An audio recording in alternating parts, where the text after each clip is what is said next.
tardes. Muchísimas gracias, Begoña, por tu invitación y por tu amable presentación. Y quiero, por supuesto, agradecer a la Cátedra MAD Universidad de Zaragoza por la amable invitación a participar en esta jornada. Quiero dar la bienvenida a las autoridades que nos acompañan.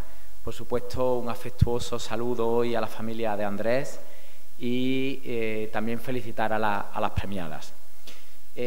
Bien, pues no tengo ningún conflicto de interés con esta presentación y me gustaría utilizar la enseñanza de probablemente algunas de las mentes más brillantes que han existido para intentar trasladarles cuál es mi visión actual sobre las perspectivas en nutrición y estilo de vida. Uno de ellos fue Moisés Ben Maimónides, paisano cordobés mío, Santiago Ramón y Cajal, que yo creo que tiene un impacto importante en la ciudad de Zaragoza, y Albert Einstein. Maimónides, que probablemente haya sido uno de los pensadores judíos más importantes que han existido en todos los tiempos, decía que la prevención es la forma más perfecta de curación y ese es el papel fundamental del médico. Y si ustedes ahora miran a su derecha y miran a su izquierda, uno de esas tres personas, desafortunadamente, va a morir de enfermedad cardiovascular. Esta imagen la comparto con ustedes porque es en una de las semanas en el cual la pandemia de COVID más muertes produjo, y fíjense cuál era el impacto de la mortalidad por COVID si la comparamos con el cáncer o si las comparamos con las enfermedades cardiovasculares. Actualmente, más del 30% de la población a nivel mundial padece de enfermedades cardiovasculares. Y evidentemente ahí la alimentación y el estilo de vida tienen un impacto importante. De hecho, fíjense que a lo largo de nuestra vida consumimos de media 60 toneladas de comida en una vida. Y evidentemente eso va a tener un impacto importante sobre la salud. Cuando analizamos esos 700 kilos aproximadamente de media que consumimos en un año, fíjense que tomamos más de 1 kilo de sal, casi 4 kilos de azúcar, consumimos 14 kilos de productos precocinados, de comida chatarra, que se llama ahora de comida basura, y fíjense que tomamos prácticamente el doble de carne que de pescado, 50 frente a 25 kilos. Y luego, si analizamos lo que bebemos, 40 litros de media de bebida azucarada, y somos muy generosos en el consumo de alcohol. Claro, uno puede decir, bueno, yo que no bebo bebida azucarada, pero estos son medias. Y si yo no bebo cerveza, que no bebo cerveza, y si bebo vino, pues esto quiere decir que alguien se está tomando mi cerveza. Ya digo que estos son medias. Y es importante porque si analizamos estos 700 kilos, más de 100 de esos kilos los comemos fuera del hogar de media. Y ahí yo creo que su especialidad juega un papel fundamental. El hecho de fomentar la cultura de la salud en la empresa, yo creo que la especialidad de medicina del trabajo es un pilar fundamental. Y de hecho, cada vez se le da más importancia a la alimentación saludable en el trabajo, por el punto 1 que les pongo, que comparto ahí con ustedes, en el cual la alimentación saludable ya simplemente es una medida efectiva para mejorar la productividad y reducir el absentismo, más allá de todos los beneficios que voy a comentar a lo largo de mi presentación.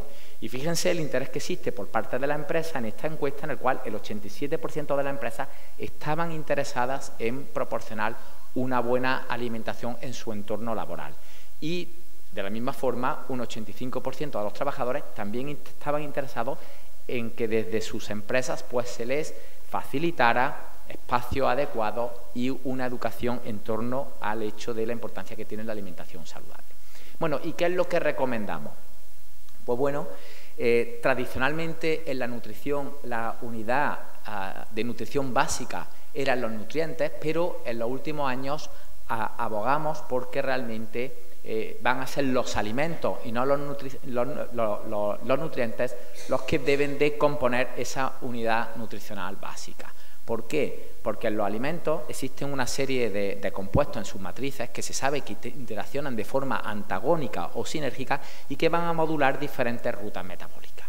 Por tanto, lo importante, si por ejemplo ponemos el ejemplo del cacao y el polifenol, no va a ser el polifenol sino el alimento en sí, porque va a tener muchos más micronutrientes y eso va a hacer que ese alimento sea especialmente saludable o especialmente dañino para la salud.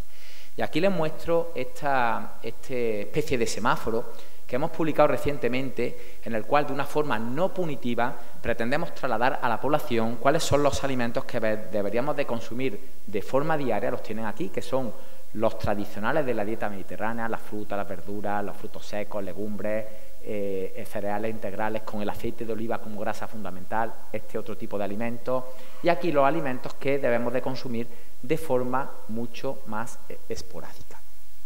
Patrón, por tanto, de dieta mediterránea, y la siguiente cuestión es ¿por qué? Porque existen evidencias, y esto se desprende del estudio Predimed, que realmente han demostrado cómo en personas de alto riesgo cardiovascular el hecho de consumir una dieta mediterránea rica en aceite de oliva o rica en frutos secos redujo el riesgo de estas personas de tener un evento cardiovascular mayor. De hecho, la dieta mediterránea también se vio que cuando era rica en aceite de oliva virgen extra, fíjense cómo reducía el riesgo de estas personas de morir por cualquier causa. Es decir, que la dieta mediterránea en un gran ensayo clínico ha demostrado cómo puede prevenir las enfermedades cardiovasculares. Ya Maimónides hablaba de esa prevención, pero también nosotros dentro de nuestro grupo en los últimos años hemos desarrollado un estudio en personas que ya habían tenido un infarto de miocardio. 1000 personas, las seguimos durante 7 años, a un grupo le dimos una dieta saludable, que es lo que se propugna por la Sociedad Americana del Corazón, que es una dieta baja en grasas y rica en hidratos de carbono, y a la otra mitad de la población le dimos una dieta mediterránea rica en aceite de oliva virgen. Los seguimos durante 7 años y vimos como aquellos que habían tenido la suerte de ser aleatorizados a la dieta mediterránea se morían menos, tenían menos eventos cardiovasculares, y esto además era especialmente importante tanto en los hombres como en las mujeres. De tal forma que ahora podemos decir que la dieta mediterránea no es únicamente buena para prevenir un evento cardiovascular, sino también para tratar un evento cardiovascular. Y estas personas estaban tomando toda la amplia gama de fármacos que habitualmente, cuando una persona tiene un infarto, el cardiólogo les pone. Un montón de estatinas, antidiabéticos, etcétera, etcétera, etcétera. Por tanto, dieta mediterránea, herramienta de prevención y también de tratamiento. ¿El por qué la dieta mediterránea ejerce esos beneficios? Pues en este último estudio, en el estudio CardioPre, vimos que la dieta baja en grasas también reducía el colesterol, también reducía la presión arterial, es decir, que no era únicamente a expensas de controlar mejor los factores tradicionales de riesgo cardiovascular, sino que existen otra serie de beneficios mucho más complejos. Promociona un ambiente menos protrombótico, mejora la función endotelial, reduce la inflamación sistémica, el estrés oxidativo, etcétera, etcétera, etcétera. Y actualmente en nuestro grupo lo que estamos es intentando profundizar y demostrar a través de qué en mecanismo la dieta mediterránea ejerce ese beneficio sobre la salud cardiovascular. Simplemente voy a compartir con ustedes un estudio un poquito más básico, en el cual aquí lo que pueden ver es cómo, tras el primer año de intervención, aquellos que habían seguido una dieta mediterránea, comparados con la dieta baja en grasa, fíjense cómo aquí existen una serie de puntitos que se denominan segmentos máster o uniones máster, que básicamente lo que traducen es la capacidad de la dieta para mejorar o incrementar la proliferación celular. Lo ven ustedes ahí que tienen muchas más células, de favorecer la angiogénesis. En definitiva, la dieta mediterránea es capaz de reparar y de formar más vasos. Es simplemente un mecanismo, pero yo creo que es muy gráfico del beneficio, en este caso, de la dieta mediterránea. Bien, pues ¿qué ocurrió desde que nosotros publicamos el estudio CardioPre? Previamente se había publicado el estudio Predimed y ahora, pues, la Sociedad Europea de Cardiología, en sus últimas guías, pues pasa de una recomendación que ven aquí 2A con un nivel B a la máxima recomendación que existe en la medicina. Un nivel máximo de 1A, como ven aquí y aquí, pues eso lo justifican por los resultados de nuestro estudio CardioPre. ¿Y qué ocurre en la población? ¿En qué se ha traducido toda esa investigación de nuestro grupo durante 7 años, siguiendo a 1000 personas con nuestros nutricionistas, nuestros médicos, etcétera? Pues prácticamente lo que se ha traducido es que cuando se pregunta a cualquier persona cuáles son sus motivaciones a la hora de elegir un tipo de alimentación u otra, pues fíjense que actualmente en la sociedad española el 25% su elección la plantean en base a la conveniencia, el 22% en base al placer, el 18% en base al sabor, 12% por costumbre y únicamente el 15% realmente cuando toma la decisión de tomar un alimento o lo otro, lo hace en base a la salud. ¿Y esto en qué se ha traducido? Pues realmente esto se ha traducido en que lamentablemente la población pues vive de espaldas a la evidencia que generamos los médicos y que generamos los científicos. Y esto es un estudio propio que estamos realizando en Córdoba ahora, que acabamos de publicar recientemente, en el cual lo que hacíamos era comparar, cuáles son algunos factores relacionados con el estilo de vida en los 3 barrios más desfavorecidos de la ciudad de Córdoba, que tenemos 7 de los barrios más o que tenemos dentro de los 10 barrios más desfavorecidos de España, 3 de ellos son estos, y los comparamos. Estos son personas adolescentes, 12-19 años, con la población infantil que estudia la Fundación Pau Gasol en el estudio PASO.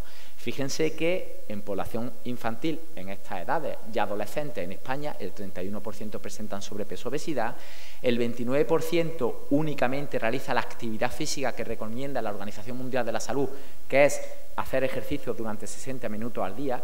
Fíjense qué consumición tan brutal existen de pantallas, que es por encima de 120 minutos al día, que únicamente el 30% de la población infantil cumple con esa recomendación, y fíjense la adherencia que tienen a la dieta mediterránea, población general española, un 36%.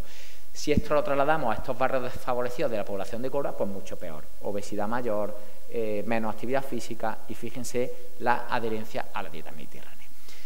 ¿Qué ocurre en población adulta? Estos son datos del Instituto Nacional de Estadística, y fíjense cómo la esperanza de vida con buena salud en población española está bajando, no la expectativa de vida, la calidad de vida. Es decir, vivimos más tiempo o vivimos muchos años, pero con peor calidad de vida. Y se estima que está bajando en hombres y mujeres de 70 aproximadamente años a 60 años. Es decir, que cada vez vivimos menos tiempo con buena calidad de vida. Y de hecho eso también lo vemos en la práctica clínica, porque vemos que los fármacos de las enfermedades crónicas cada vez se los prescribimos a los pacientes antes, de hipertensión, estatina, etcétera, etcétera.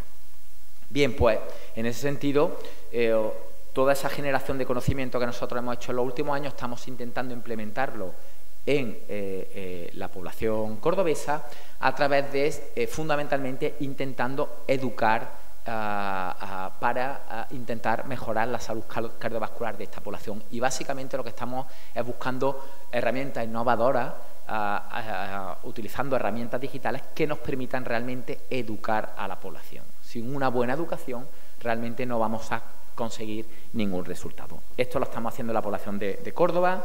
Ahora en este proyecto europeo, ese modelo que ya hemos visto que funciona frente a la educación tradicional a base de talleres, que es lo que hacíamos en el estudio CordioPres, y educar con una herramienta digital es más barato, es más sostenible y podemos llegar a más población. Ahora lo vamos a trasladar a otros países y estamos haciendo un estudio europeo en poblaciones como es Taiwán o como es Portugal, en ambientes y en culturas completamente diferentes.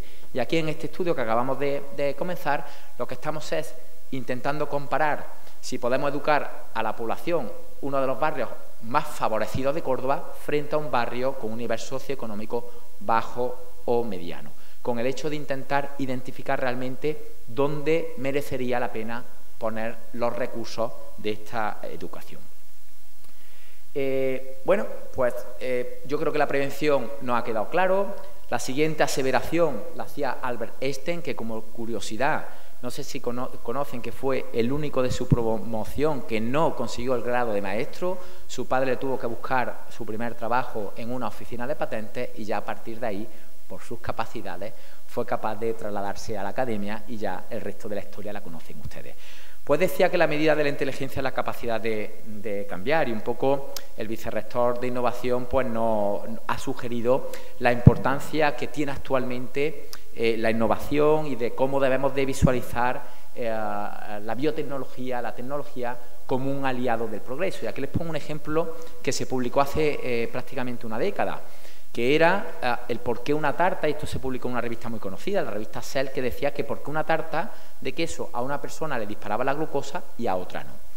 Y yo realmente realicé mi tesis doctoral hace 20 años en un centro de investigación en Boston, junto con el profesor Ordovás, que también es zaragozano, muchos de ustedes lo conocerán, que fue el padre de la nutrigenética, y en esos años intentábamos identificar si realmente podíamos recomendar algo más que las recomendaciones actuales que hacemos a la población en función de los rasgos genéticos de las personas, porque sabemos que los genes interaccionan con el ambiente y eso puede hacer que una persona responda al mismo alimento de una forma o de otra. La realidad es que en ese momento no teníamos las herramientas que existen hoy y probablemente hoy, gracias a la inteligencia artificial, gracias al Big Data, a la bioinformática, probablemente seamos capaces de todos esos datos agruparlos y, como decía en esta portada de la revista de New York Times, probablemente podamos personalizar la dieta y hacer que lo que es la alimentación sea mucho más atractiva para las personas. También se está realizando innovación en la actualidad, se está desarrollando un campo o un área dentro de la nutrición que se denomina la biología sintética. Aquí les muestro el ejemplo de la producción de una hamburguesa que es 100% vegana, no tiene carne, la carne básicamente es una proteína que se denomina la hemoglobina de soja. Esto está ya comercializado en Estados Unidos y básicamente lo que se buscaba con ese grupo hemo que tiene esta proteína vegetal básicamente es simular el sangrado o ese color rojizo que desprende la carne cuando se mastica. Ya digo que eso ya está comercializado. En Europa hay otra empresa que está facilitando ese desarrollo, se denomina Beyond Meat. Aquí, para que se hagan una idea, está invirtiendo Leonardo DiCaprio, Bill Gates, con lo cual probablemente en el futuro las tengamos seguro disponibles. A lo mejor desde el punto de vista del sabor no es tan buena, pero probablemente para cuidar el planeta, como luego veremos, probablemente sí sea mucho mejor. Y luego este otro ejemplo de un foie vegano, básicamente se publicaba este año en Navidad, buscando el bienestar animal, y ya ven ahí la compañía que lo patrocina, que como verán ustedes es bastante poderosa. Y esto es importante porque hablamos de innovación y también hablábamos de tecnología. Yo les quería compartir este ejemplo. Esto es un estudio que se cogió en personas sanas, 25-30 años, normopeso. Se les permitió que durante 5 días consumieran fundamentalmente este tipo de patatas fritas y de chocolate. Y se vio como solo en 5 días su actividad cerebral se asemejaba a una persona con obesidad, consumiendo prácticamente 1.500 calorías de su dieta tradicional en forma de estos productos. Y fíjense cómo el cerebro en 5 días se transforma, se asemeja a una persona que vive con obesidad, y a estas personas no le dio tiempo de ganar peso.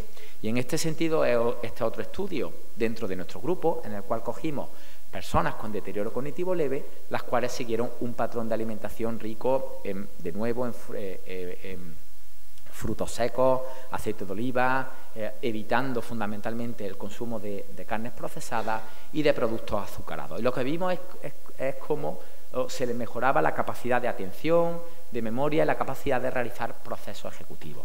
Vimos que esto además, pues bueno, se asociaba metabólicamente con una reducción en los niveles de homocisteína, incluso también con una reducción de la aparición de sustancias beta-amiloide. Es decir, que podemos modificar realmente en personas con deterioro cognitivo leve esa pérdida de capacidades que habitualmente van apareciendo con el paso del tiempo si estas personas siguen una dieta de tipo mediterráneo.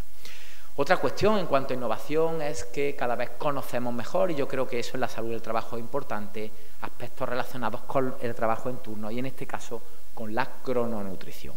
Y se hace cierto este dicho popular que decía: desayuna como un rey, almuerza como un príncipe y cena como un mendigo, porque se ha demostrado que cuando la mayor parte de la ingesta diaria se produce en la cena, un 40%, fíjense aquí se reparte un 30% de la ingesta diaria en el almuerzo y un 19% en el desayuno, frente a este otro que hacían cenas más ligeras. Fíjense cómo les mejora ciertos parámetros relacionados con metabolismo, como es el índice de resistencia a la insulina, la glucosa o el propio colesterol LDL. Es decir, que el tiempo y el momento en que nosotros realizamos la ingesta va a tener un impacto sobre nuestra salud metabólica.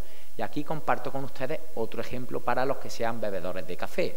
Esto es un estudio que se ha realizado en el seno del gran estudio NAGEN, más de 40.000 personas, y lo que se ha visto es que aquellas personas que toman 2 o 3 tazas de café, pero antes de las 12 del mediodía, comparados con los que consumen la cafeína más tarde, y esto se sabe que está relacionado con cómo se secretan ciertas hormonas, cierta adipoquina, tenían un menor riesgo de presentar enfermedades cardiovasculares y un menor riesgo de presentar enfermedad o mortalidad por cualquier caso, una reducción importante de un 30% del riesgo.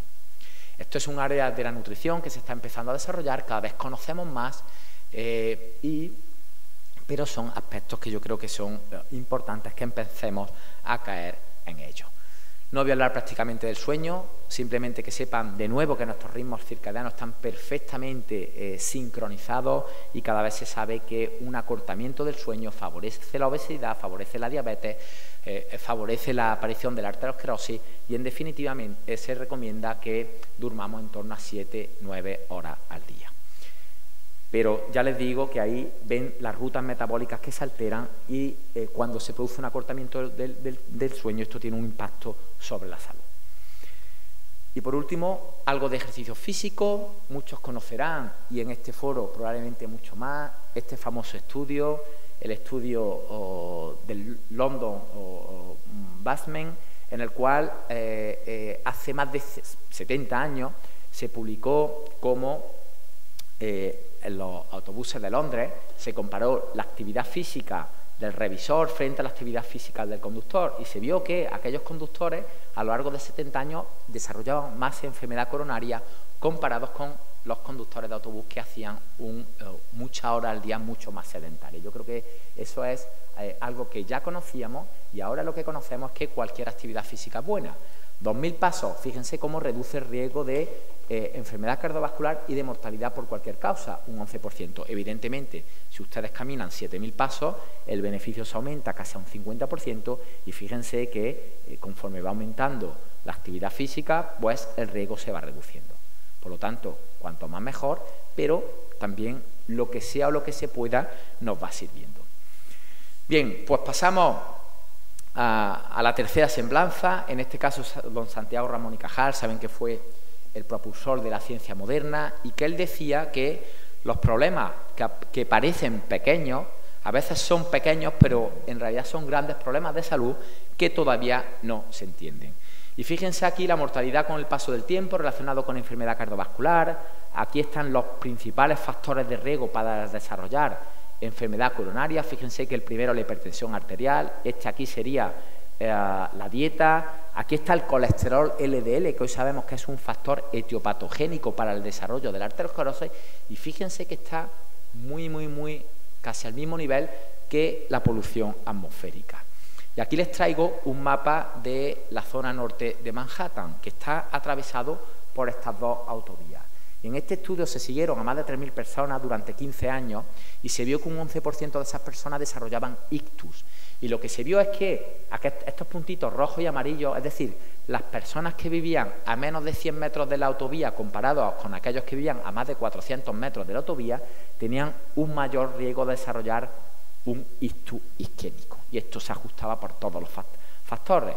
Realmente si fumaban, si no fumaban, es decir, que era consistente. Es decir, el hecho de estar expuesto, en este caso, a la contaminación del tráfico rodado, pues hacía que esas personas tuvieran un mayor riesgo de desarrollar, en este caso, un ictus isquémico. Es decir, que si en nuestra práctica clínica únicamente tratamos el ictus, probablemente no abordemos el problema en este caso o uno de los problemas que lo favorece.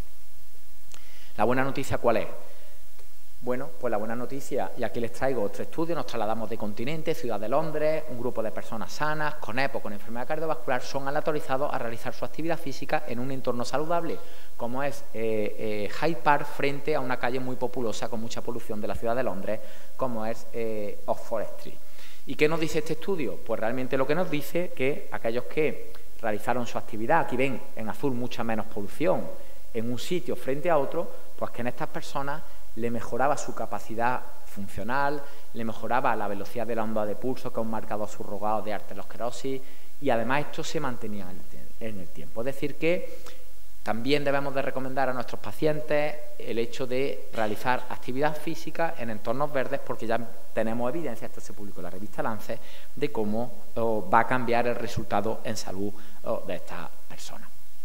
Existen otros muchos factores, yo le he traído el ejemplo de la polución ambiental, el entorno del vecindario, la urbanización, el acceso a zonas verdes. Este ejemplo de esta fundación americana que lo que hace es que estudia las grandes ciudades de Estados Unidos y que demuestran cómo aquí, por ejemplo, en el plano de Nueva Orleans, el hecho de vivir a 1 milla de distancia pues va a hacer que las expectativas de vida bajen 20 años, o aquí en la ciudad de Washington, fíjense cómo el hecho de vivir en el centro de la ciudad, frente a las zonas residenciales, va a hacer que realmente, en función de donde uno vive, o en función, como yo digo aquí, de la parada de metro, va a hacer que unas personas vivan mucho más tiempo o menos tiempo. Es decir, que los determinantes sociales de la salud van a tener un impacto sobre la salud de estas personas. Y ya las grandes sociedades científicas, en este caso la Sociedad Americana del Corazón, nos hace o nos insta a los clínicos a que debemos de tener en cuenta a la hora de hacer nuestras recomendaciones el impacto que puede tener el vecindario,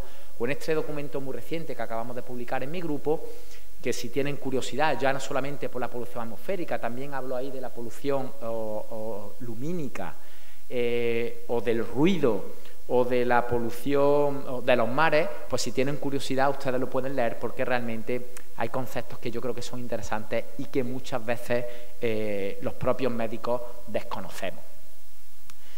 Quería hacer también un breve comentario sobre el impacto que tiene sobre la salud o la contaminación ambiental el sector alimentario. Saben que tiene un impacto en la generación de gases de efecto invernadero en torno al 25%, por la huella hídrica, por la huella de CO2, porque la producción, en el procesado, incluso en el transporte de los alimentos, por ese consumo excesivo de energía fósil, se amenaza la estabilidad climática. Y fíjense cómo de nuevo aparecen estos alimentos, los ultraprocesados, los alimentos azucarados y las carnes, fundamentalmente las carnes rojas, que son las que más impacto van a tener sobre la salud ambiental. Para que se hagan una idea, generar 1 kilo de carne de ternera consume el mismo agua que lo que gasta una persona de media en ducharse durante un año.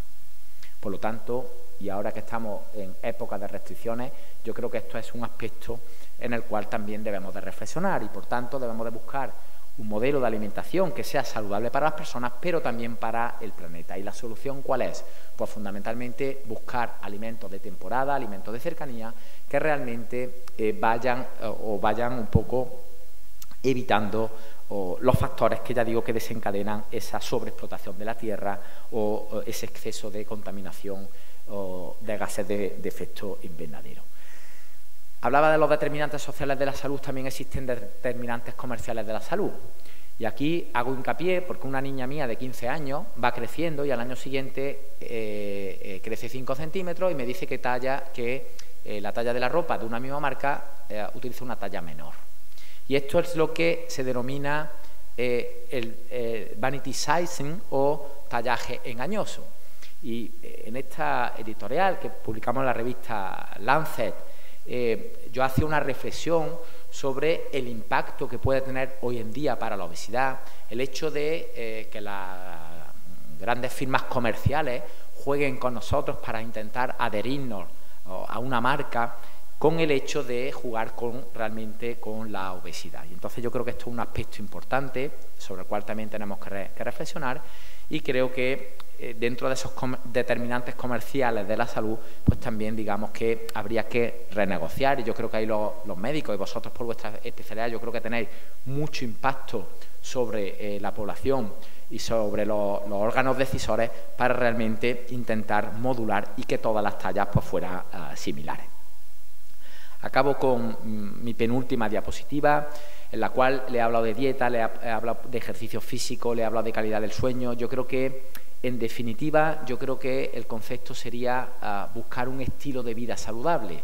Y este es el último estudio que les presento, en el cual nosotros lo que hemos demostrado es que un estilo de vida mediterráneo, no una dieta mediterránea, un estilo de vida mediterráneo que incluye la dieta, que incluye el ejercicio físico y sea en compañía mejor, que incluye socializar con los amigos, que incluye la hora de sueño, la siesta, el limitar la exposición a pantallas digitales, pues realmente nosotros demostramos cómo aquellas personas que tenían una mayor adherencia a ese estilo de vida mediterráneo, pues presentaban un mejor perfil metabólico.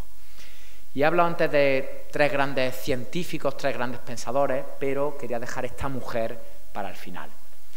Realmente María Curie, no sé si saben que fue la primera mujer que es doble premio Nobel científico, porque consiguió el premio Nobel por física y también por química. Hay varias personas a lo largo de la historia que la han conseguido, pero no en aspectos científicos, y que saben ustedes que fue la madre, la pionera en el campo de la radioactividad, y eso ha salvado muchísimas vidas con el paso de los años, y que ella decía que no dejes que las dificultades te detengan, cada obstáculo es solo una oportunidad para superarte. Yo este mensaje, que creo que es un mensaje en el cual todos los que hacemos ciencia, todos los que investigamos, los médicos, los científicos, creo que tenemos esta responsabilidad, y este mensaje además se lo dedico hoy especialmente a las premiadas, para animarlas a que a partir de hoy sigan investigando.